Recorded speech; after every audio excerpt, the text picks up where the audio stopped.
Yeah, this is a thing.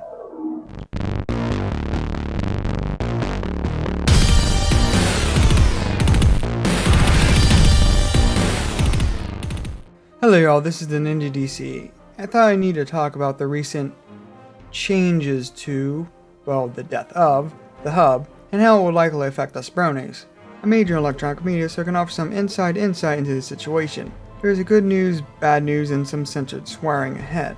First off, the good news. MLP is going nowhere, besides possible time slot adjustments. The reason is obvious. Friendship is Magic is a massive success and one of the hottest new kid IPs on the market. Discovery would have to be complete idiots to get rid of the biggest rating booster on the network. But, even if Discovery was that big of an idiot, the way only entertainment execs that only went to business school yet think they can make Emmy quality content can be. Even if they are that stupid, they can't get rid of it, as Hasbro's still existing contract has a firm grasp on several hours of airtime, specifically the main airtime for MLP. So yeah, bronies can relax on that. Friendship is Magic is safe from any future Discovery Channel f***ups. Speaking of which, let's begin with those, because Discovery just knows how to start off swinging. Let's start with their first f***up.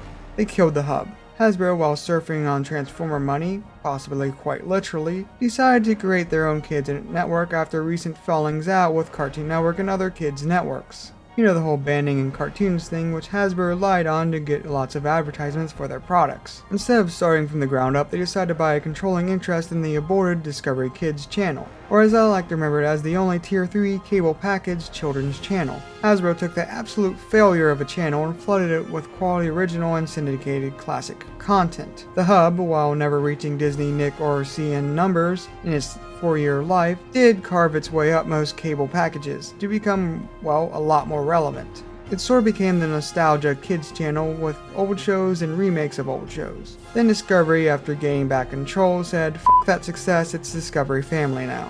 Now, Discovery said they recognize the hub's older audience, so they are trying to provide content for them. However, what they likely and currently mean is reality and live-action show reruns from other channels on their network, because it worked out so f***ing well for Discovery Kids. When will these network execs just learn that cartoons are not just for kids, and part of the hub's growth was the fact that it heavily pushed cartoon content.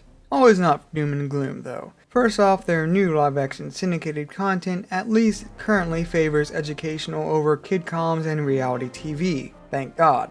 And I'll admit, I could be wrong about Discovery's plans for the channel. They generally wish to continue what Hasbro started and not just reduce Discovery Family down to a dumping ground for their other channels' scraps, then Discovery Family could potentially be a step up from the hub. Look, I love the hub and what Hasbro did to fix the channel it was born from, but they also restrained it.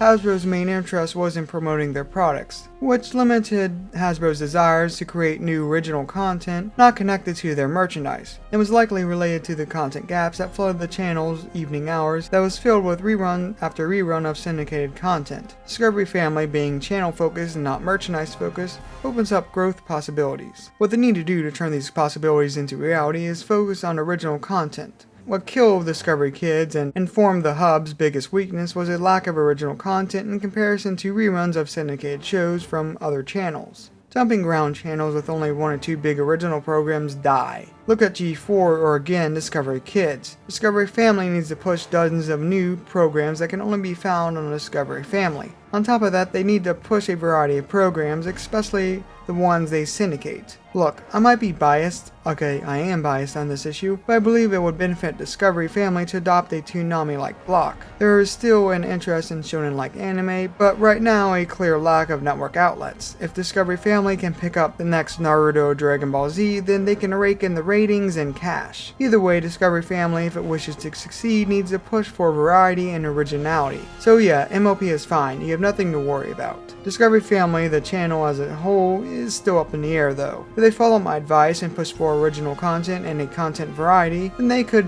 have even more success than the hub in the long run. If they just make it a dumping ground for Discovery programs like they did with Discovery Kids, not so much. For bronies, the worst that could come from this is less reruns of cartoon classics we like, and if Discovery follows the f***ing idiot route, potentially having the channel drop from their cable service tier, which would be terribly unfortunate because we all know bronies only watch MLP through legal TV streaming. Well, till next time, keep calm and an open mind.